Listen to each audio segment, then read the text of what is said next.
What does perfect even mean?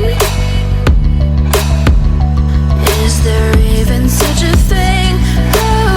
Ooh, can we switch up all the rules and imagine a utopia? Darling, I'm just so fed up with these expectations. They keep weighing me down.